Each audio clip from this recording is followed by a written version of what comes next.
시작됐습니다. 노만석 검찰총장 대행이 대장동 사건 항소 포기 논란 닷새 만에 사의를 표명했습니다. 민주당이 검찰 내부의 집단 반발에 검사 파면법을 추진하기로 한 가운데 국민의힘은 이재명 대통령을 겨냥한 규탄 대회를 열었습니다. 정부가 12.3 비상계엄에 가담한 공직자 색출 징계 작업에 본격 착수하면서 공직사회가 술렁이고 있습니다. 시청자 여러분 안녕하십니까? 노만석 검찰총장 대행이 결국 물러났습니다. 지금부터 2시간 전에 대검 부장들을 만난 자리에서 사의를 표명했습니다. 검찰의 대장동 항소 포기 논란 이후 닷새 만입니다. 이로써 검찰은 대행의 대행 체제로 유지됩니다. 노 대행은 물러나지만 그 후폭풍은 더욱 거세질 전망입니다. 첫 소식 조유로 기자가 보도합니다. 항소 포기 사태로 사퇴 압박을 받아온 노만석 검찰총장 직무대행이 결국 사의를 표명했습니다. 대장동 사건 항소 포기 논란이 불거진 지 닷새 만이며 대행을 맡은 지 넉 달 만입니다. 대검찰청은 오늘 노 대행이 사의를 표명했다면서 자세한 입장은 퇴임식 때 말할 예정이라고 밝혔습니다. 항소 포기 사태 직후 책임론이 불거지자 노 대행은 어제 하루 연가를 쓰고 거취를 고심했지만 오늘 출근길에선 별다른 언급은 없었습니다. 하지만 검찰 내부에서 거센 반발이 계속되자 부담을 느끼고 결국 사의를 표명한 것으로 풀이됩니다. 앞서 노 대행은 대검 검찰 연구관들과의 면담에서 항소 포기와 관련해 용산과 법무부의 관계, 검찰의 어려운 현실을 고려했다는 등의 발언을 한 것으로 전해졌습니다. 앞서 정진우 서울중앙지검장이 사의를 표명한 바 있어 검찰은 지휘부의 연쇄 공백 사태를 맡게 됐습니다. MBN 뉴스 조희로입니다. 노만석 대행이 자리에서 물러났지만 윗선 개입, 외압 의혹은 더욱 불거지는 모양새입니다. 노 대행은 항소 포기 마지막 날 항소를 하는 걸로 알고 있었다고 말한 것으로 파악됐습니다. 하지만 이후 법무부의 전화를 받고 포기 쪽으로 돌아선 겁니다. 당시 상황을 박은채 기자가 단독 보도합니다.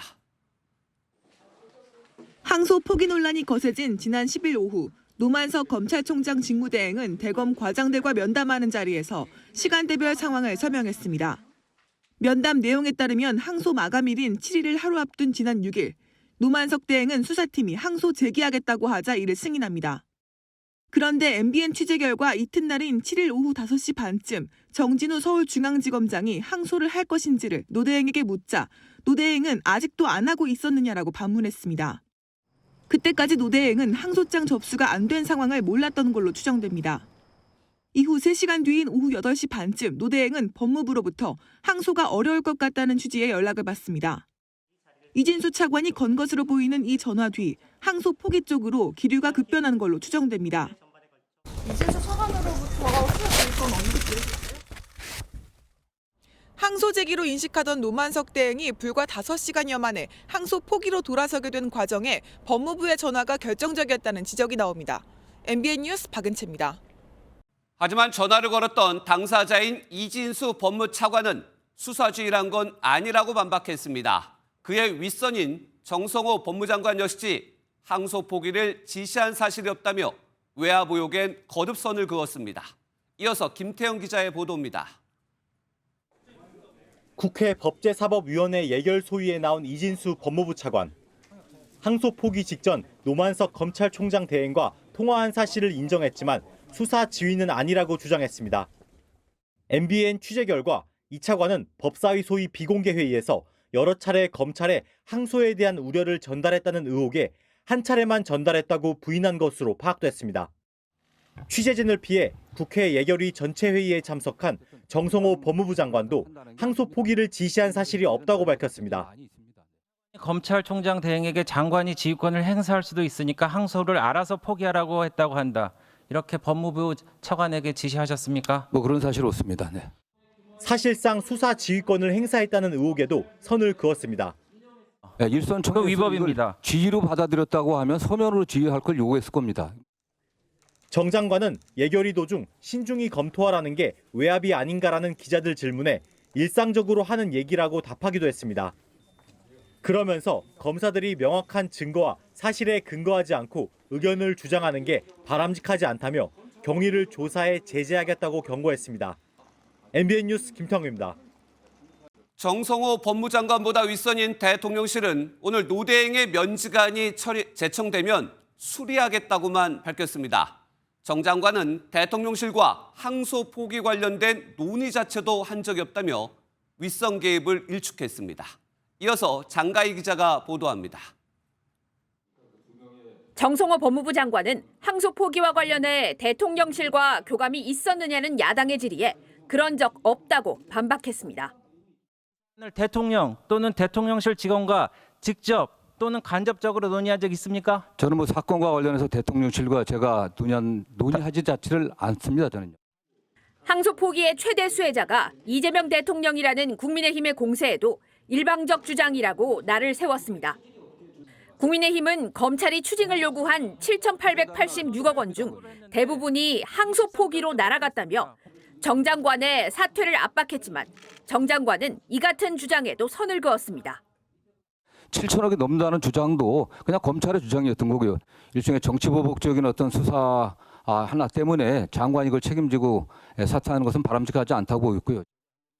그러면서 성남도시개발공사가 진행 중인 민사소송에서 피해액이 환수될 수 있도록 적극 뒷받침하겠다고 강조했습니다. MBN 뉴스 장가희입니다. 이런 가운데 민주당은 검찰의 반발을 항명으로 규정했습니다. 정청래 민주당 대표는 반발하는 검찰을 겁먹은 개로 비유했고 대장동 사건을 조작으로 규정했습니다. 대장동 사건을 항소 포기 논란이 아닌 검찰의 조작사라는 점을 내세우며 역공에 나선 겁니다. 먼저 신영빈 기자가 보도합니다. 더불어민주당은 대장동 사건 항소 포기 결정을 둘러싼 검찰 내부의 집단 반발을 항명이자 국기문란으로 규정했습니다. 정청래 대표는 일부 정치 검사들이 자신들의 불법 행위가 드러날까 두려워 반발하고 있다며 격한 표현으로 맹비난했습니다. 겁먹은 개가 요란하게 짖는 법입니다. 민주당은 국정조사, 청문회, 특검 등 가능한 모든 수단을 동원해 그 과정에서 불법, 위법이 드러난 검사들에 대해 사법 처리하겠습니다. 정성호 법무부 장관에게 항명검사장 전원의 보직해임과 징계를 촉구한 민주당은 검사도 파면할 수 있게 만들겠다며 검사징계법 폐지 카드까지 꺼내들었습니다. 다른 공무원과 달리 항명에도 파면되지 않는 검사징계법, 사실상 검사특검법인 이 검사징계법을 폐지하겠습니다. 일반 공무원은 견책부터 파면까지 6단계의 징계를 받을 수 있지만 검사는 현재 파면을 제외한 5개 징계만 가능합니다. 민주당은 현행 검사징계법에 파면을 추가하거나 아예 법 자체를 폐지해 검사도 일반 공무원처럼 다루겠다는 방침입니다. 항소 포기 논란으로 검찰과의 기싸움에서 밀리면 개혁 동력을 잃을 수 있다고 판단한 민주당은 검찰에 대한 압박 수위를 높여갈 전망입니다. MBN 뉴스 신영빈입니다. 국민의힘은 대장동 사건 항소 포기의 몸통은 이재명 대통령이라며 투쟁 수위를 끌어올렸습니다. 국회 앞에선 대규모 규탄 대회도 열었습니다. 장동혁 대표는 대통령 칭호를 빼며 이재명은 독재자이고 마지막 저지선이 내년 지방선거라고 강조했습니다. 이어서 노아린 기자가 보도합니다. 국회 본청 앞 계단에 국민의힘 의원과 당원 15,000여 명이 모였습니다. 사법정의 사망 5개 재판 재개 문구가 적힌 손팻말이 빼곡합니다. 이재명 정권의 부역자 노만석은 사퇴하라! 사퇴하라! 사퇴하라! 항소유압 범죄 비호 정성호는 사퇴하라! 국민의힘은 전국 당원협의회에 총동원령을 내리고 검찰의 항소 포기 외압에 대한 공세 수위를 최고조로 끌어올렸습니다. 장동혁 대표는 항소 포기는 공소 취소로 가기 위한 시작이라며 대장동 게이트의 몸통은 이재명이라고 목소리를 높였습니다. 항소를 고민할 때 이재명 주변에서 일어났던 그 수많은 의문의 죽음들이 생각났을 것입니다. 이 항소 포기의 정점에는 이재명이 있습니다. 그러면서 이 대통령을 법 위에 서려 하는 독재자에 비유했습니다. 주진우 의원도 대통령실의 외압을 주장하며 특검을 촉구했습니다. 대장동 범죄는 7,800억 국민의 돈을 훔쳐간 사건입니다. 이게 유죄가 나면 이재명도 무기징역이 선고될 사안입니다. 근데 보고 안 받았겠습니까? 국민의힘은 검사의 공소취소를 원천 차단하는 내용의 형사소송법 개정안을 발의했습니다. MBN 뉴스 노하린입니다. 정성호 법무부 장관은 또 대장동 수익을 민사소송으로 환수하면 된다고 주장했는데 쉽지 않아 보입니다. 정작 민사 과정에서 별도로 가압류했던 대장동 일당 관련 수백억 자산마저 이미 가압류가 풀린 걸로 MBN 취재 결과 파악됐습니다. 우종환 기자가 단독 취재했습니다. 서울 강남구에 있는 1200제곱미터 넓이 땅입니다. 주차장으로 쓰이는 이 공간은 지난 2022년 성남도시개발공사가 가압류했습니다. 대장동 5인방 가운데 한 명인 남욱 변호사가 대표를 지낸 업체가 소유하고 있어 남 변호사의 차명 재산으로 본 겁니다. 이 작품은 이제 영화가 아니고 다큐멘터리라. 검찰이 추징 보전한 2,070억 원 자산과 별개인 이 땅은 살 때 가격이 300억 원으로 알려졌고 지금은 더 가치가 오른 걸로 평가됩니다. 그런데 MBN 취재 결과 이 땅이 현재 가압류가 풀린 상태인 걸로 확인됐습니다.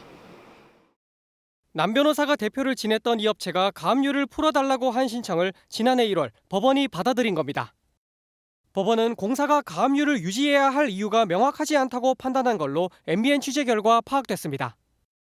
이곳뿐만 아니라 공사가 가압류했던 강원 강릉시 20억 원 상당 물류센터 부지와 건물도 지난해 가압류가 풀렸습니다. 앞서 정성호 법무부 장관이 민사로 대장동 수익을 환수할 수 있다고 장담했지만 항소심에서 이게 물론 추징이 안 됐다고 하더라도 민사소송에서 관련들을 입증 제대로 하게 되면 좀 받을 수 있는 겁니다. 첫 단추인 자체 가압류부터 풀리고 있는 만큼 검찰이 묶었던 2,070억 원 자산을 성남시가 추가로 가압류하는 게 가능하겠느냐는 우려가 나옵니다. 한 부장판사는 민사로 환수가 가능한 건 맞지만 항소 포기로 성남시의 환수가 더 어려워진 것도 사실이라고 꼬집었습니다. 성남시는 시민의 재산이 강탈당했다며 정 장관을 고발하겠다고 밝혔습니다. MBN 뉴스 우종환입니다. 정부가 내란 가담 공직자를 추리는 이른바 내란 지도를 만드는 중입니다. 이를 통해 인사 조치를 하겠다는 겁니다. 조사 대상 기간은 지난해 12월 3일 비상계엄을 기준으로 이전 6개월, 이후 4개월, 모두 10개월입니다. 대상자는 휴대폰까지 제출해야 할 것으로 보입니다. 먼저 강용호 기자가 보도합니다. 정부가 밝힌 헌법 존중 정부혁신 TF의 조사 대상 기간은 10개월입니다. 계엄 사전 모의 기간 6개월과 윤석열 전 대통령이 탄핵된 시점까지를 대상으로 합니다. 직접 참여뿐 아니라 공적 지위를 이용한 물적, 인적 지원 같은 간접 협조까지 들여다본다는 방침입니다. 조사 방식에는 디지털 포렌식이 포함됩니다. 업무용 PC는 물론이고 개인 휴대전화에 대해서도 자발적 제출을 유도한다는 계획인데 의혹 대상자가 비협조적인 경우 대기 발령이나 수사 의뢰 등 반강제적 조치까지 취한다는 방침입니다. 총리실 관계자는 MBN과의 통화에서 특검 재판이 지지부진해 1년이 다 되도록 처벌받는 사람은 없고 구속 조치도 늦어지고 있다면서 한마디로 내란 지도를 만들겠다는 것이라고 취지를 설명했습니다. 49개 기관을 대상으로 직간접적 가담자를 총망라한 일종의 명단을 만들겠다는 건데 내년 초 각 부처 정기 인사에서 대규모 물갈이가 예고되는 대목입니다. 내란에 가담한 사람이 승진 명부에 이름을 올리게 되는 등의 문제도 제기되고 이미 진행된 인사도 사후 취소할 수 있다는 방침입니다. 다만 단순 가담자인 하위직 공무원은 징계 대상에서 배제될 것으로 보입니다. 기관별 TF를 총괄하는 총리실의 TF 구성은 15명 안팎인 것으로 전해집니다. 다음 주까지 기관별 TF 구성도 마친다는 계획인 만큼 전체 구성에 속도를 낼 전망입니다. MBN 뉴스 강용호입니다. 내란 가담 공무원 색출로 어수선한 상황에서 대통령실이 공무원 처우 개선을 약속했습니다. 당근과 채찍이라는 말도 나오지만 공무원 사회는 병 주고 약 주는 걸로 느껴지는 분위기입니다. 이어서 표선우 기자가 전해드립니다. 헌법 존중 정부혁신 TF 구성을 예고하며 공무원 기강 잡기에 나섰던 대통령실이 오늘은 당근책을 내놨습니다. 감사원의 정책감사를 폐지해 과거의 악순환을 과감히 단절했습니다. 집권남용 수사는 엄격하게 판단해 수사하도록 했습니다. 이 밖에 당직제도 전면 개편과 재난안전 분야 처우 개선 등 약속 과제를 모두 이행했다고 강조했습니다. 또 순환보직 제도 개선과 민간인재 임용 활성화 등 공직 역량 강화를 위한 5대 추진 과제도 새롭게 발표했습니다. 어제 12.3 비상계엄 연루 공무원을 발본색원하겠다고 밝힌 지 하루 만에 오늘은 반대로 공무원 처우 개선을 강조한 겁니다. 헌법 존중 TF로 술렁이는 공무원 사회의 반발을 잠재우려는 의도라는 해석이 나오는데 대통령실은 이미 진행되고 있던 사안이라며 일축했습니다. 지난 7월 발족했던 공직사회 활력제고 TF의 주요 성과를 때가 돼서 발표했다는 설명입니다. 대통령실은 새로 발표한 5대 추진과제 실행 방안도 100일 안에 다시 발표할 계획입니다. 공교롭게 이 시기도 헌법 존중 정부혁신 TF에서 밝힌 인사조치 시점 직후가 될 전망입니다. MBN 뉴스 표선우입니다. 네, 앞서 정부가 내란 지도를 만든다고 했는데 공식 명칭은 헌법 존중 정부혁신 TF입니다. 이를 두고 공무원 사회는 뒤숭숭합니다. 누구누구가 내란에 찬성했다, 내란에 동조했다 이런 식의 말이 난무하고 있기 때문입니다. 정치부 김현 기자와 살펴보겠습니다. 김 기자, 먼저 관가 분위기는 어떻습니까? 네, 일단 정부가 사실상 대규모 물갈이 인사를 예고한 것이기 때문에 그렇죠. 이 공무원 사회에는 팽팽한 긴장감이 감돌고 있습니다. 계엄 때 동원됐다는 의혹을 받는 서울경찰청에서는 이미 투서가 접수된 것으로 알려졌는데요. 고위 경찰 간부 중에서 지난 윤석열 정부에서 혜택을 받은 소위 친윤 경찰이 있다는 내용이라고 합니다. 이 계엄의 핵심 역할을 한 국방부 역시 인사명단이 나도는 등 어수선한 분위기라고 하는데요. 네. 다만 국방부에서는 그동안 국방부 자체적으로 조사를 해왔기 때문에 더 나올 것이 있겠느냐 이런 반응도 있습니다. 외교부 역시 어디서부터 어디까지 내쳐질지 몰라 분위기가 뒤숭숭한 것으로 전해졌는데요. 한 정부 부처 관계자는 아직 구체적인 지침이 내려온 건 없다면서도 1년이나 지난 내용을 지금 들여다본다고 하니 어수선한 건 사실이라고 내부 분위기를 전했습니다. 네, 정치권 반응도 좀 살펴볼까요? 민주당은 앞서 검찰의 반발에 대해서 처벌 얘기까지 했는데 이번에 공무원 사회에서 내란 관련 공무원 추출 이 부분도 적극 동조하고 있죠. 네, 민주당은 이번 정부 조치를 적극적으로 지지하고 있습니다. 그렇죠. 예. 김병기 더불어민주당 원내대표는 비상계엄에 참여해 국민을 배신한 공직자에게는 단 한치의 용서도 없다면서 이 정부의 이번 조치가 정의를 바로 세우는 일이라고 강조했습니다. 오늘 국회 법사위에서도 정부 조치를 지지하는 민주당 의원들의 발언이 이어졌습니다. 불법적인 비상계엄의 내란 행위에 적극적으로 동조했는지 이 부분에 관해서 책임을 묻는 것은 너무나 당연하다 생각합니다. 국민의힘은 이재명 대통령의 탄핵까지 지금 거론하고 있는데 이 부분과 관련해서도 이재명 대통령을 겨냥하고 있죠. 네, 국민의힘 같은 경우에는 이재명 정부의 내란몰이가 시작됐다. 네. 이 내란몰이 TF가 만들어졌다고 강하게 비판했습니다. 송원석 국민의힘 원내대표는 대통령과 정부가 직접 내란몰이에 가담했다면서 이 헌법 존중 정부혁신 TF가 아니라 헌법 파괴 내란몰이 TF라고 불러야 한다 말했습니다.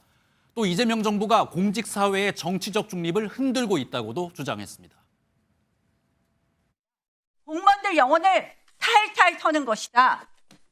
이런 일을 지금 기관별로 하니까 앞장서서 하시겠다. 네, 연일 정치권의 공방이 이어지고 있는 모습입니다. 여기까지 듣겠습니다. 정치부 김현 기자였습니다. 네, 정치권 소식 이어갑니다. 김민석 국무총리와 오세훈 서울시장, 종묘 인근 재개발 문제로 어제 강하게 충돌했죠. 공교롭게 김 총리가 내년 선거 서울시장 후보군으로 거론되면서 양측의 신경전이 더 주목을 받았는데요. 그런 두 사람이 오늘 만났습니다. 어떤 모습이었을지 선한백 기자가 전하겠습니다. 이재명 대통령 취임 후 처음 열린 중앙지방협력회의에 광역시도지사들이 모였습니다. 주제는 지방 균형 발전이었지만 내년 지방선거를 앞두고 서울시장 후보군에 온통 관심이 쏠렸습니다. 잠재적 경쟁자로 꼽히는 김민석 국무총리와 오세훈 서울시장은 하루 전 종묘 부근 개발을 놓고 충돌한 상황이라 냉랭할 걸로 예상됐습니다. 그런데 실제로는 서로 보자마자 환하게 웃으며 대화를 나눴고 전날 충돌을 의식한 듯 발언도 조심했습니다. 제가 전체 회의가 한 40분까지 마쳐야 되기 때문에 한 2분 내로 압축해 주시라는 말씀 드렸는데요. 특별히 제가 오 시장님 앞에서 그 얘기를 다시 드리는 건 아닙니다. 1분 내로 줄여보겠습니다.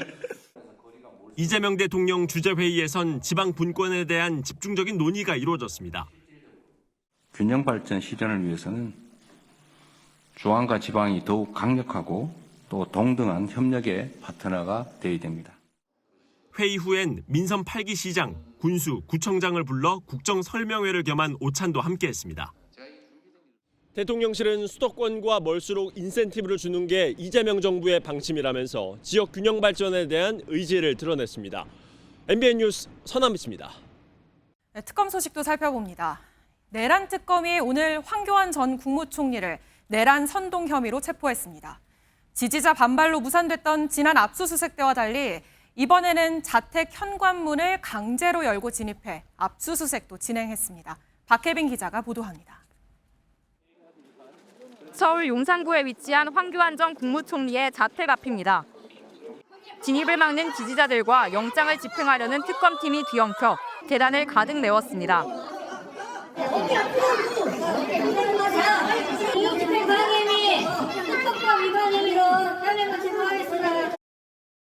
특검팀은 지지자 3명을 공무집행 방해 혐의로 체포하고 현관 도어록을 뜯어낸 뒤 자택 안으로 진입해 황 전 총리를 전격 체포했습니다. 지난달 황 전 총리가 문을 열어주지 않고 지지자들이 몰리며 2차례 무산됐던 압수수색 영장도 함께 집행했습니다. 특검 사무실로 압송된 황 전 총리는 조사에 앞서 내란죄 자체가 성립하지 않는다며 특검 수사가 불법이라고 반발했습니다. 제가 내란 공범이라고 지금 하고 있습니다. 그런데 내란죄가 있기는 있었습니까? 저는 아무리 봐도 내란 자체가 없었습니다. 황 전 총리는 계엄 선포 직후 우원식 한동훈을 체포하라는 등 계엄을 지지하는 글을 SNS에 올려 내란 선전선동 혐의로 고발됐습니다. 특검팀은 오늘 조사에서 윤석열 전 대통령 측과의 공모 여부를 확인할 방침이었는데 황 전 총리는 대부분의 질문에 진술 거부권을 행사한 것으로 파악됐습니다. 특검팀은 황교안 전 총리의 진술 태도와 확보한 압수물 등을 토대로 구속영장 청구를 검토할 방침입니다. MBN 뉴스 박혜빈입니다. 김건희 여사가 통일교로부터 받았다는 샤넬 가방과 그라프 목걸이 실물이 법정에서 처음으로 공개됐습니다. 재판부는 물품들을 하나하나 들여다보며 사용 흔적을 확인했습니다. 오늘 재판 직접 취재한 박규원 기자가 보도합니다. 김건희 여사가 받은 것으로 알려진 명품들의 실물이 처음으로 공개됐습니다. 김 여사의 자본시장법 위반 등 혐의를 심리하고 있는 재판부는 특검 측이 압수한 샤넬 가방과 구두, 그라프 목걸이에 대한 실물 검증을 진행했습니다. 우인성 재판장이 직접 물품을 촬영하며 꼼꼼히 살폈는데 흰색 샤넬 가방의 내부를 들여다보며 안에 사용감이 있다고 말하기도 했습니다. 김 여사 측은 샤넬 가방을 받은 사실은 인정했지만 사용하지 않고 반환했다고 주장하고 있어 사용 흔적은 중요한 단서입니다. 수수 사실 자체를 부인하고 있는 그라프 목걸이에 대한 감정도 이뤄졌는데 재판부는 육안으로 봐서는 사용감을 확인하기 어렵다고 판단했습니다. 오전 재판에선 김 여사의 석방 여부를 결정하는 보석 신문도 이뤄졌습니다. 앞서 김 여사는 건강 악화를 이유로 보석을 신청했는데 신문에서는 전자발찌 부착이나 휴대폰 사용 불허 등 조건도 받아들이겠다며 보석을 허가해 줄 것을 호소했습니다. 반면 특검 측은 보석이 허가되면 김 여사가 증인들을 회유하는 등 증거인멸을 할 우려가 있다며 구속의 필요성을 강하게 주장했습니다. 재판부는 특별한 사정이 없는 한 보석 신문 후 일주일 내에 김 여사의 석방 여부를 결정해야 합니다. MBN 뉴스 박규원입니다.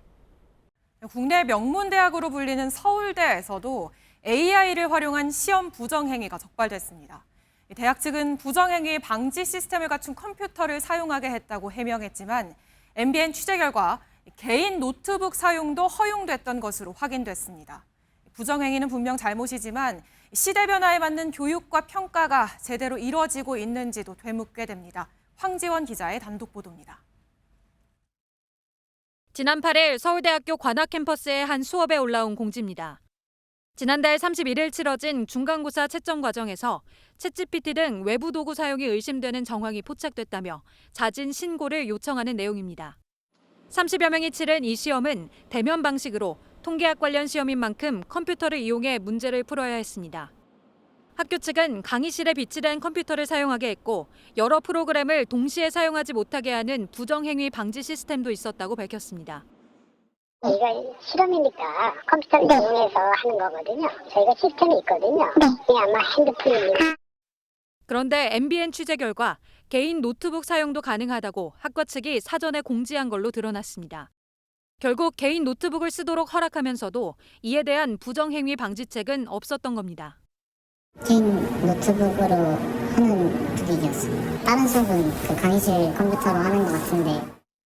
부정행위 정황이 드러나 논란이 거세지자 담당 교수는 재시험을 치르기로 했습니다. 논란이 확산하는 가운데 해당 학과 측은 시험에 응시할 때 개인 노트북을 사용하지 말라고 다시 공지한 걸로 나타났습니다. 취재진과 만난 일부 재학생들은 이런 일이 공공연하게 벌어지고 있다고 분통을 터뜨렸습니다. 교수님께 걸리진 않았었는데 그 과 애들끼리 힘을 합쳐가지고 챗GPT로 풀어서 그 학과 애들끼리 공유를 하고 하는 게 있더라고. 막을 수 있었는데 안 막은 게 좀 크지 않나. 컴퓨터를 사용한 시험을 하면서 그 AI 관련한 규제를 만들지 않은 것이 문제가 크지 않나 생각합니다. 연세대와 고려대에 이어 서울대까지 재학생들의 부정행위가 적발된 가운데 진리의 상아탑이라는 이름이 무색해지고 있다는 지적입니다. MBN 뉴스 황지원입니다.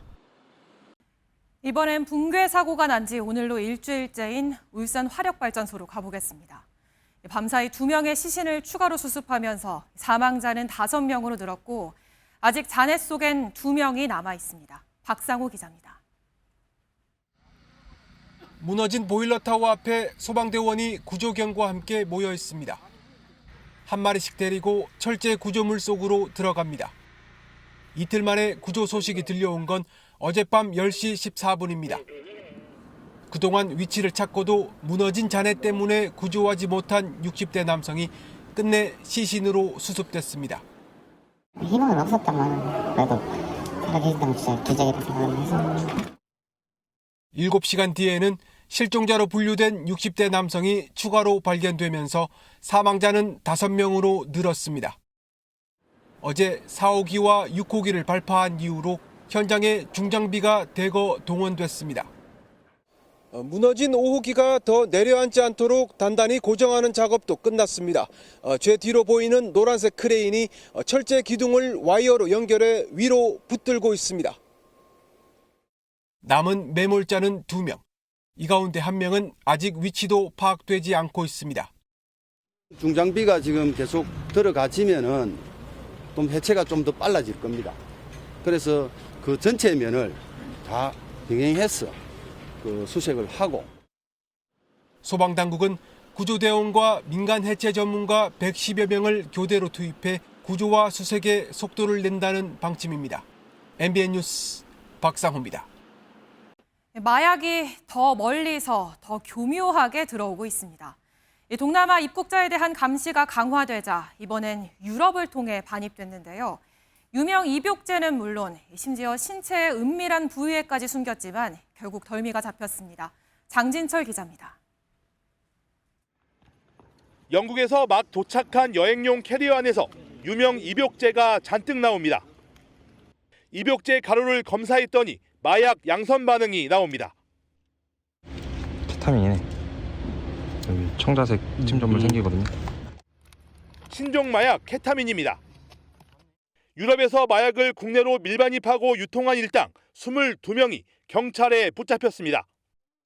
밀반입책 4명은 지난해 9월부터 영국과 프랑스에서 케타민과 엑스터시 등 마약을 숨겨 들여왔습니다.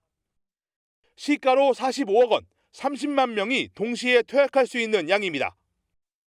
외국인 2명은 공항 엑스레이를 피하려고 2kg이 넘는 마약을 인분 형태로 포장해 항문 안에 숨기기도 했습니다. 유럽에서 유입된 마약이 적발된 건 이번이 처음입니다. 점조직 형태로 마약이 판매되었고 이와 같이 거래된 마약은 대부분 서울 강남 지역 유흥업소 종사자들에게 유통이 되었습니다. 이번 사건, 기차에서 영무원이 주운 태블릿 PC가 중요한 단서가 됐습니다.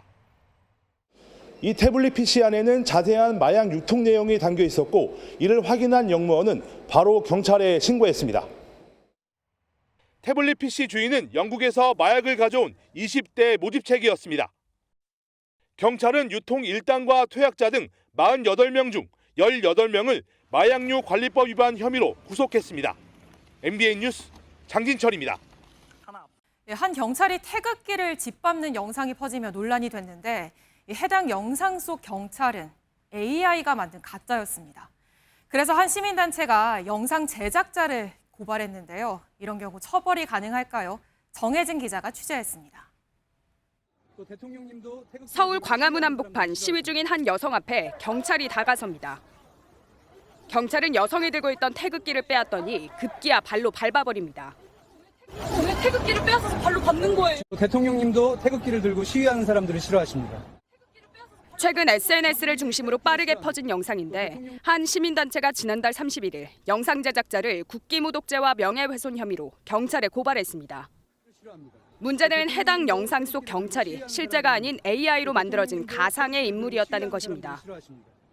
소방차가 골목에 주차되어 있는 차량을 밀어버리는 또 다른 영상, 마찬가지로 AI로 만든 가짜 영상입니다.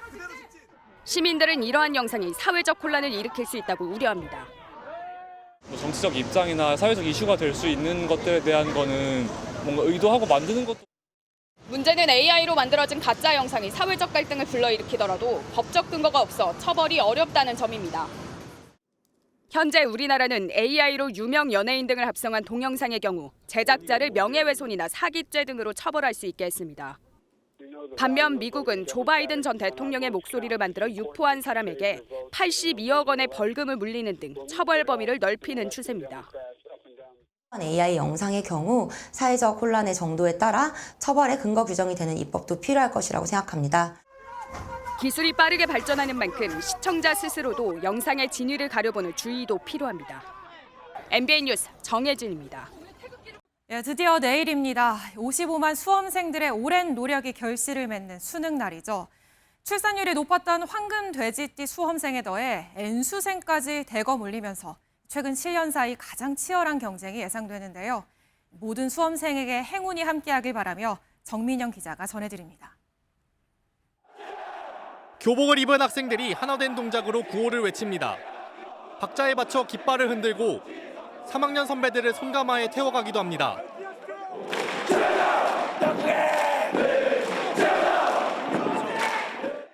2년 전에 저도 응원한 입장으로서 너무 힘들 텐데 이제 응원해 주셔서 고맙고 이제 후배들 기운 받아서 이제 수능 최대한 좋은 결과 내보도록 하겠습니다. 후배들아 응원해 주셔서 고맙고 형 수능 잘 볼게. 올해 대입 경쟁은 여느 때보다 치열합니다. 이번 수능엔 작년보다 3만 1천여 명 늘어난 55만 4천여 명이 지원하면서 7년 만에 가장 많은 응시자를 기록했습니다. 출산율이 이례적으로 높았던 황금돼지띠 2007년생들이 고3인데다 N수생도 많기 때문인데요. 응시자는 재학생이 37만여 명, 졸업생이 16만여 명으로 10명 중 3명은 재도전인 것으로 나타났습니다. 작년에 1,500명 가까이 늘었던 의대 모집 인원이 올해는 원래대로 줄어들면서 최상위권 경쟁은 더욱 치열할 전망입니다. 최대 변수로 꼽히는 건 탐구 영역으로 전체 지원자의 77%가 사회탐구를 선택했습니다.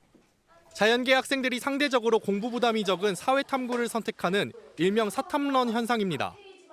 정시에서는 사탐 고득점자가 늘어나기 때문에 불리해질 수 있는 상황이고 가탐은 상대적으로 고득점자가 줄어들어서 합격선이 다소 하락을 하면서 수시보다는 유리해질 수 있는 구도가 될 수 있습니다. 평가원이 교육 과정에서 벗어난 킬러 문항 없는 수능 기조를 이어가기로 한 만큼 최상위권 성적을 가를 적정 난이도 문항도 관심입니다. MBN 뉴스 정민영입니다. 현금이 최소 20억 원은 있어야 들어갈 수 있다는데 그런 아파트 청약에 5만 명이 넘게 몰렸습니다. 서울 반포에선 아무것도 묻지도 따지지도 말고 청약해야 한다. 이른바 아묻다가 통했습니다. 보도에 이시열 기자입니다. 지난 주말 문을 연 서울 반포동 아파트의 모델하우스. 청약에 당첨되면 예상되는 차익이 전용 59제곱미터는 20억, 84제곱미터는 무려 30억 원에 달해 세간의 관심이 집중됐습니다.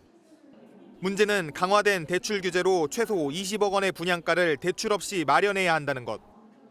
뚜껑을 열어보니 어마어마한 차익만큼 결과도 뜨거웠습니다.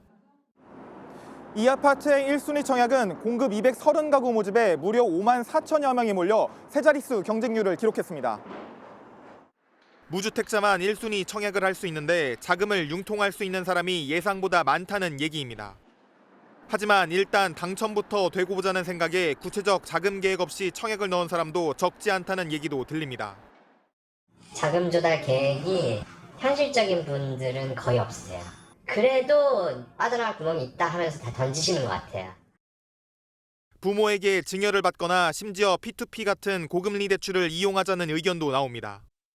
금리가 뭐 한 10%에서 12% 정도? 1년 내에 내가 뭔가 이 금액이 뭔가 수용이 된다라고 하시는 분들은 받으시는 분들도 계시죠. 인터넷 커뮤니티에서도 자금 문제로 고민하는 글이 이어져 뜨거운 청약 결과와 달리 미계약 대란이 벌어질 것이라는 우려가 커지고 있습니다. MBN 뉴스 이시열입니다. 북한이 이례적으로 스포츠 경기 거리 응원 장면을 공개했습니다. 물론 실시간 경기도 아니었고 붉은 악마처럼 거리를 가득 메운 것도 아니었지만 17세 이하 여자 월드컵에서 2연패를 달성하자 이 스포츠 성과로 결속과 선전에 나선 겁니다. 송선민 기자입니다. 평양역 앞 대형 전광판 주변으로 시민들이 하나둘 모여듭니다. 오토바이를 세우고 경기에 빠져든 운전자들과 인공기를 흔들고 환호성을 지르는 아이들도 보입니다. 북한이 2연패를 달성한 17세 이하 여자 월드컵을 시청하며 시민들이 거리 응원에 나선 모습입니다. 우리의 장한 딸들의 담찬 경기 모습을 공장과 농촌, 마을과 가정들, 아니 온 나라 인민들이 지켜보고 있습니다. 지난 10일 네덜란드를 3대0으로 꺾은 결승전을 녹화 중계한 조선중앙TV는 어젠 평양 시내 곳곳에서 펼쳐진 거리 응원전을 보도했습니다. 선수와 감독의 가족들이 눈물을 흘리며 응원하는 모습도 담겼습니다.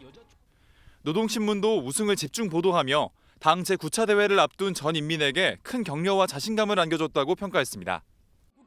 전문가들은 북한이 스포츠 성과를 체제 결속과 내부 선전의 주요 수단으로 활용하고 있다고 분석합니다.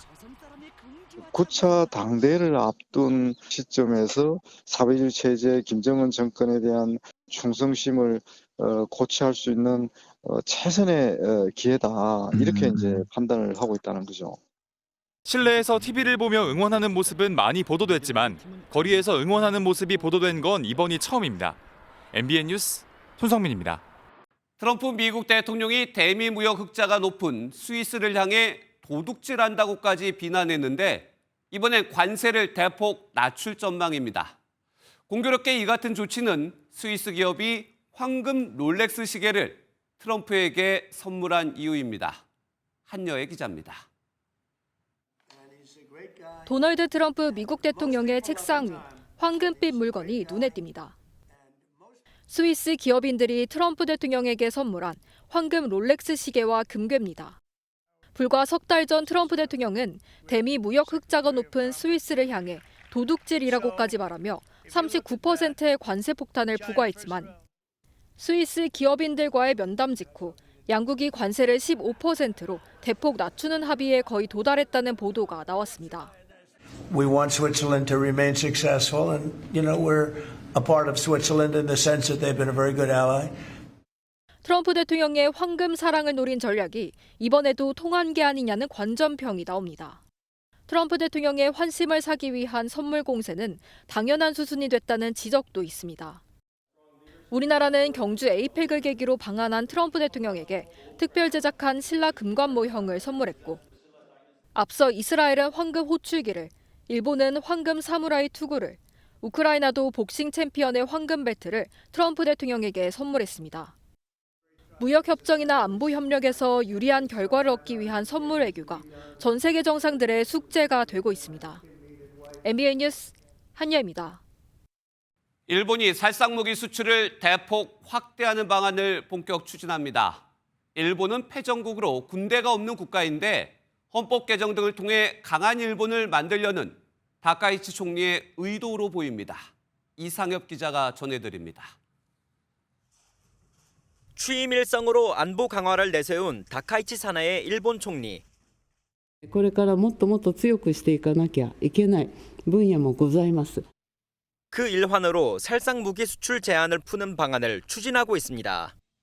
그동안 동맹국에 한해 군안, 수송 등 평화적 목적으로만 군사 장비를 수출할 수 있었는데 내년까지 이 지침을 없애기로 하고 논의를 시작한 겁니다. 지금까지 수출된 완성 무기는 필리핀 경계 레이더 한 건뿐이지만 해당 지침이 폐기되면 일본은 살상 무기를 제한 없이 어느 나라에든 수출할 수 있게 됩니다. 무기 수출 확대로 국방력을 이른 시일 안에 강화하겠다는 의도로 분석됩니다. 지금은 내수 전형이라서 규모의 경제가 필요하잖아요. 자국의 무기를 지원할 수 있냐 없냐는 중요한 능력이기 때문에. 일본 정부는 또 한국과 호주를 거론하며 핵 잠수함 도입 필요성을 다시 한번 강조했습니다. 全固体なのか燃料電池なのかそれとも原子力なのか幅広くその課題と可能性とメリットデメリットを含めて議論することは当然のことではないかと思います. 다카이치 총리는 앞서 비핵 3원칙, 핵무기를 제조하지도 보유하지도 반입하지도 않는다는 원칙을 재검토할 수 있음을 시사하며 강한 일본에 대한 욕심을 드러내기도 했습니다. MBN 뉴스 이상엽입니다. 카리브해 인근의 군사적 긴장이 일촉즉발입니다. 미국이 최신의 항공모함 전단을 투입하며 마약 차단 작전을 강화하자 베네수엘라가 대규모 군 동원령을 내렸습니다. 워싱턴 강영구 특파원입니다. 미 해군 최신의 항공모함 포드함 전단이 카리브해를 포함한 베네수엘라 인근에 진입했습니다. 이미 핵추진 잠수함과 F-35 전투기 등이 배치된 가운데 30년 만에 최대 규모로 군사력을 집중시키고 있습니다. 미군은 지난 9월 이후 마약 운반선으로 의심되는 선박들을 격침시켰고 최소 19차례 공격으로 76명 이상이 사망했습니다. 재향군인의 날을 맞아 알링턴 국립묘지를 방문한 트럼프 대통령도 미군의 역량을 과시했습니다. America's warriors never quit, never surrender. They fight, fight, fight, and they win, win. 이에 맞서 베네수엘라는 육해공군은 물론 예비군에 대한 대규모 동원령을 발령하며 군사적 충돌 위기를 키우고 있습니다. Pero si llegan a tocar a Venezuela, bueno, aquí no van a conseguir. Pásense por las calles. 지상전까지 벌어질 것이라는 관측 속에 베네수엘라 마두로 정권도 러시아와 중국의 무기 지원을 요청하며 긴장감이 고조되고 있습니다. 일촉즉발의 상황은 이곳 워싱턴의 공기를 바꿔놓고 있습니다. 트럼프 대통령의 다음 행보에 시선이 쏠리고 있습니다. 워싱턴에서 MBN 뉴스 강영구입니다. 올해 낭숙인 인도와 파키스탄 간 긴장도 고조되고 있습니다. 인도에선 차량 폭탄 테러가, 파키스탄에선 자폭 테러가 발생했습니다. 양국 모두 서로를 배후로 지목했습니다. 이한나 기자가 보도합니다. 주차된 흰색 차량 주변에서 시뻘건 화염과 검은 연기가 솟구칩니다. 건물에 있던 사람들은 연기를 피해 황급히 옥상으로 대피합니다. 파키스탄 수도의 한 지방 법원 건물 앞에서 차량 자폭 테러가 발생해 행인 12명이 숨지고 27명이 다쳤습니다. आगे हम साइड पे हो गए लेकिन बहुत बड़ा ब्लास्ट था ऐसा लग रहा था कि जैसे लाइक किसी ने बम ब्लास्ट किया हो या बहुत बड़ा धमाका हुआ. 당초 범인은 법원 건물 진입을 시도했지만 작전에 실패하면서 타겟을 변경했습니다. आपको पता है यहाँ पे कचहरी में हर बंदा जो जाता है उसकी चेकिंग होती है तो उस लिहाज से वो अंदर नहीं जा सका तो उसने फिर अपना नेक्स्ट टारगेट जो है वो पुलिस की गाड़ी को बनाया है. 파키스탄 당국은 이슬람 무장 세력 파키스탄 탈레반을 배후로 지목했습니다. 파키스탄과 영토 분쟁을 벌이는 인도와 연계된 단체라면서 책임자를 반드시 법의 심판대에 세워야 한다고 주장했습니다. 반면 인도는 불과 하루 전 뉴델리 유적지에서 발생한 차량 폭탄 테러의 배후에 파키스탄이 있다고 의심하고 있습니다. 10명이 숨진 이 사건의 범인으로 파키스탄에 기반을 둔 무장단체와 연관된 의사 3명을 지목하고 수사에 나선 겁니다. 사실상 핵보유국이자 오래 낭숙인 두 나라 수도에서 잇따라 폭탄 테러가 발생하면서 긴장감이 높아지고 있습니다. MBN 뉴스 이한나입니다. 중국 서부 쓰촨성에선 길이 758m의 대형 교량이 붕괴되는 사고가 벌어졌습니다. 개통한 지 불과 10개월밖에 되지 않았는데 산사태에 맥없이 무너졌습니다. 베이징 김한준 특파원입니다. 계곡 사이에 세워진 다리 끝에서 뿌연 흙먼지가 일어납니다. 굉음과 함께 교각이 주저앉자 무게중심을 잃은 다리 상판도 연이어 무너져 내립니다. 桥倒了，桥倒了，桥倒了！呀，整个桥倒了。 잔해더미가 계곡 아래로 쏟아지면서 흙먼지도 마치 모래폭풍처럼 커집니다. 중국 쓰촨성과 티베트 지역을 연결하는 길이 758m, 높이 172m의 홍치대교가 어제 붕괴되는 모습입니다. 불행 중 다행으로 최근 균열이 발생한 사실이 그제 확인되면서 통행이 금지된 덕분에 인명피해는 없었습니다. 지난 1월 개통된 홍치대교는 험준한 산이 많은 이 지역의 교통 불편을 단번에 해소하며 현지 주민들의 사랑을 받아왔습니다. 하지만 개통 10개월 만에 다리로서의 가치가 끝나버린 겁니다. 일각에선 부실 공사를 거론하고 있지만 현지 당국은 산사태에 따른 붕괴라고 설명했습니다. 垮塌是因为山体变形加剧、边坡滑塌导致的，和桥梁的质量没有关系。 쓰촨성은 중국에서 가장 지진이 빈번한 곳 중 하나로 지난달에도 규모 5.4의 지진이 발생했습니다. 베이징에서 MBN 뉴스 김한준입니다. 이번에 밀착 취재입니다. 도시에서는 은행 점포가 줄어도 큰 불편이 없지만 모바일 뱅킹 이용률이 낮고 ATM 한 대도 귀한 농어촌에서는 사정이 다릅니다. 그래서 은행들이 공동 ATM을 추진 중인데요. 실제로 설치된 곳은 전국에 고장 4곳뿐입니다. 장동건 기자가 밀착 취재했습니다. 서울 도심의 한 빌딩. 주요 은행 현금 인출기 ATM이 6대나 됩니다. 전국 ATM 2만 5천여 대 가운데 7천여 대는 이렇게 서울에 집중돼 있습니다. 이처럼 ATM이 몰려있는 도심에서는 어디서나 편리하게 금융 서비스를 이용할 수 있는데요. 그렇다면 농촌은 어떨까요?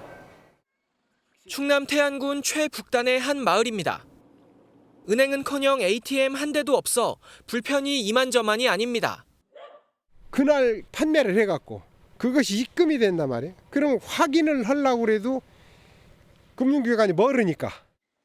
모바일 뱅킹을 이용하면 되지만 고령의 주민들은 휴대전화에 익숙지 않아 엄두를 못 냅니다.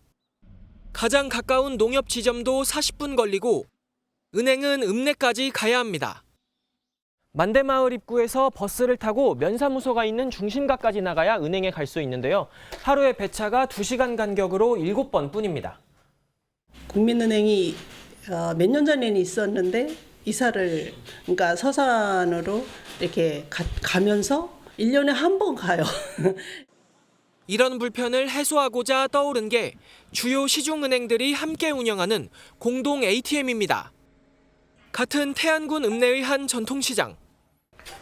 올해 3월 4대 시중은행이 공동으로 운영하는 ATM이 설치되면서 상인들과 손님들은 시장 밖으로 멀리 나가지 않아도 현금을 인출할 수 있습니다.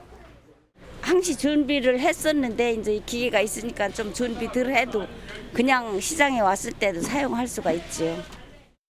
문제는 아직까지도 설치된 곳이 4곳에 불과하다는 겁니다. 은행들끼리 운영과 표준화, 유지비를 놓고 이견이 있는 건데 우체국에서 간단한 금융 업무를 보는 대안 역시 연내 실현이 불투명합니다.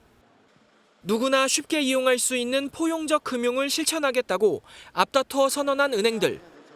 말뿐이 아닌 행동으로 보여줘야 합니다. 밀착 취재 장동건입니다. 부르는 게 값인 웨딩 시장, 신혼살림 시작도 전에 허리가 휜다는 말이 나오는데요. 그래서 요즘엔 똑 부러지는 예비 부부들이 늘고 있습니다. 해외 직구나 중고 거래로 자신들만의 합리적인 결혼식을 만들어가는 겁니다. 김세희 기자가 보도합니다. 얼마 전 결혼한 A씨는 스튜디오 촬영을 직접 하고 온라인 쇼핑몰을 통해 웨딩드레스를 구매했습니다. 130, 140은 좀 아깝다. 이제 스튜디오 가서 찍고 드레스를 렌탈하기에는 너무 또 복잡하잖아요. 원하는 드레스를 저렴한 비용으로 구매한 덕분에 비용은 줄었고 만족도는 높였습니다. 저는 되게 만족했어요. 가격도 괜찮죠. 아직도 집에 있어요. 약간 내가 갖고 있을 수 있다는 게 좋은 것 같아요. A씨처럼 실속형 스드메를 찾는 예비 부부가 늘고 있습니다. 치솟는 스드메 비용 때문입니다. 웨딩드레스를 해외 직구로 구매하는가 하면 저렴하게 구입한 드레스를 중고거래 앱을 통해 되팔기도 합니다.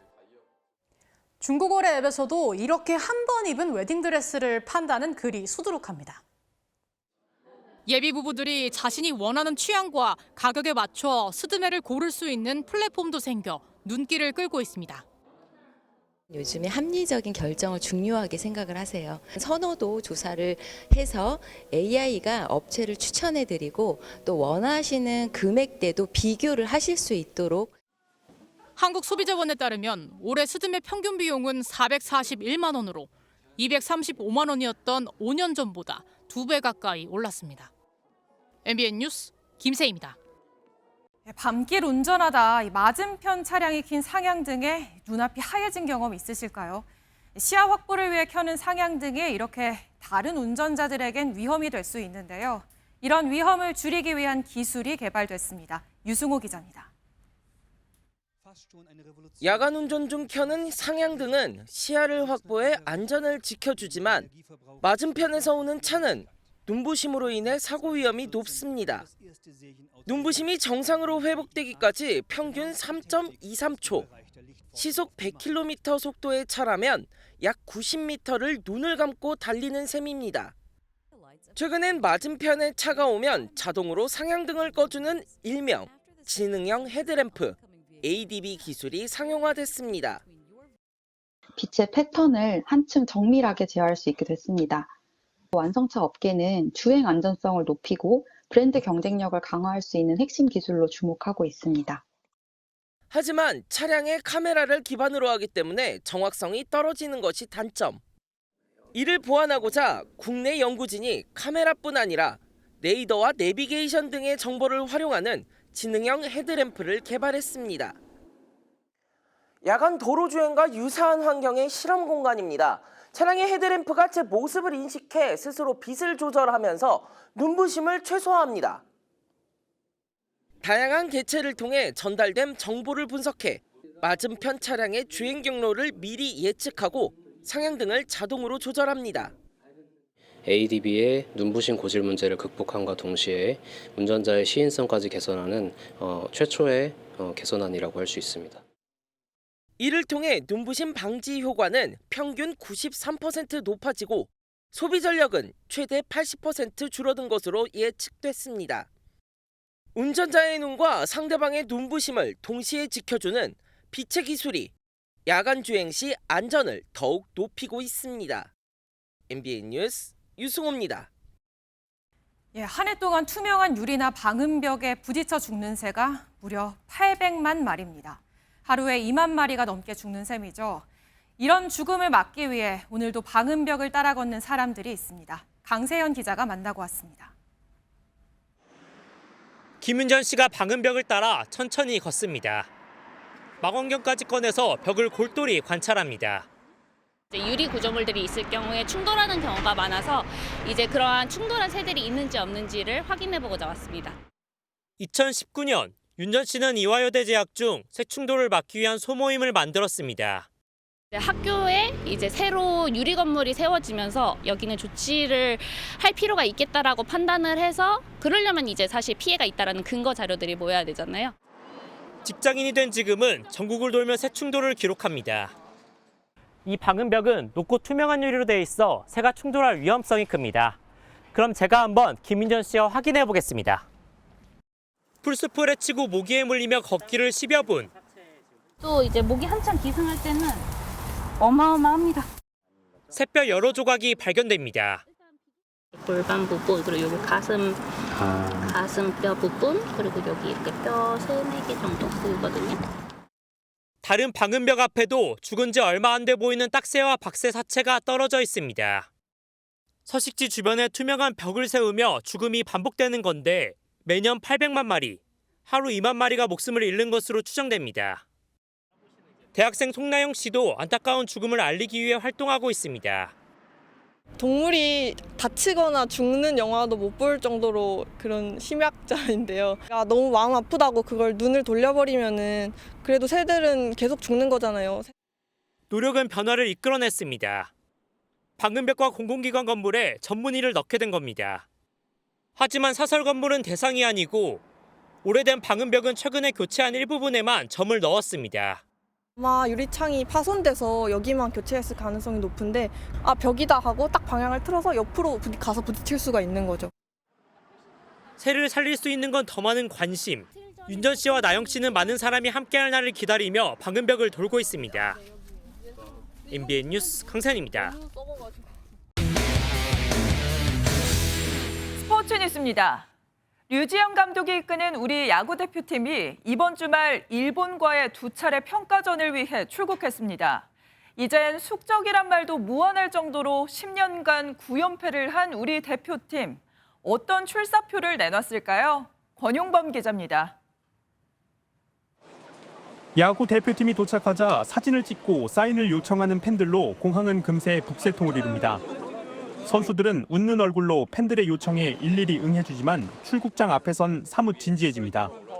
가위바위보도 지기 싫은 숙적 일본을 잡으러 가는 길. 평가전이지만 최근 10년간 9전 전패하며 자존심을 구긴 상태라 승리가 절실합니다. 대표팀은 시속 150km대 강속구를 거침없이 뿌리며 03년생 황금 세대로 불리는 젊은 투수들의 기대를 겁니다. 올해 가을 야구 한화의 준우승에 힘을 보태고 2년 만에 도쿄돔으로 향하는 문동주가 선봉장입니다. 사실 저의 공이 가장 좋아요. 타자들 상대하는 데 있어서 그만큼 좋은 건 없기 때문에 저의 공을 던져야 될 것 같습니다. 승리의 관건은 시속 150km를 기본으로 던지는 일본 투수들을 공략해 점수를 뽑아야 하는 것. 올 시즌 전 경기에 출전해 홈런 15개 65타점으로 맹활약한 중심 타자 김주원의 어깨가 무겁습니다. 볼이 빠르고 그리고 공 자체가 제구도 좋으니까 초구부터 좀 직구 들어오면은 그냥 흘러보내지 않고 계속 공격하면서 이제 공략하는 게. 젊고 강해진 대표팀이 연패의 사슬을 끊고 WBC를 향한 도약의 발판을 마련할 수 있을지 야구 팬들의 시선이 도쿄돔으로 쏠리고 있습니다. MBN 뉴스 권용범입니다. 축구대표팀 주장 손흥민 선수가 대표팀 후배들을 상대로 수준급 미식 축구 실력을 뽐냈습니다. LA 다저스에서 완벽한 야구 시구도 선보이더니 이번엔 쿼터백 손흥민의 던지는 폼도 예사롭지 않네요. 스포츠 뉴스였습니다.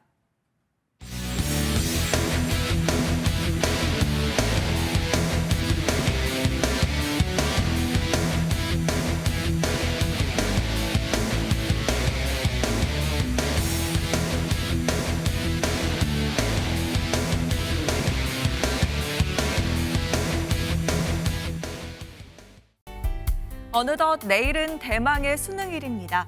전국이 대체로 맑겠고요. 한파 수준의 심한 추위는 없겠습니다. 다만 일교차가 크기 때문에 두꺼운 외투 한 벌보다는 얇은 옷을 여러 겹 겹쳐 입는 것이 좋겠습니다. 내일 아침 기온은 서울이 7도 등 대부분 한 자릿수로 쌀쌀하겠는데요. 낮에는 서울이 17도, 광주 18도, 대구는 19도까지 올라서 포근하겠습니다. 또 시험장으로 향하는 길 안개와 미세먼지에도 유의하셔야겠습니다. 내일 새벽부터 오전 사이 경기 남동부와 충청, 전북 지역은 가시거리 200m 미만의 짙은 안개가 끼겠고요. 수도권과 충남은 오전에, 강원 영서와 충북, 전북은 오후에 초미세먼지 농도가 나쁨 수준까지 오르겠습니다. 내일 중부지방 아침 기온은 춘천이 2도, 서울은 7도로 시작해서 낮에는 17도 안팎까지 오르겠습니다. 남부지방도 아침에 전주가 4도, 대구는 5도로 쌀쌀하겠지만 낮에는 20도 안팎까지 오르겠습니다. 일요일에는 중부와 전북 지역에 비가 내리겠고요. 이후로는 또다시 강한 한기가 남아오면서 서울에도 영하권 추위가 찾아올 전망입니다. 날씨였습니다.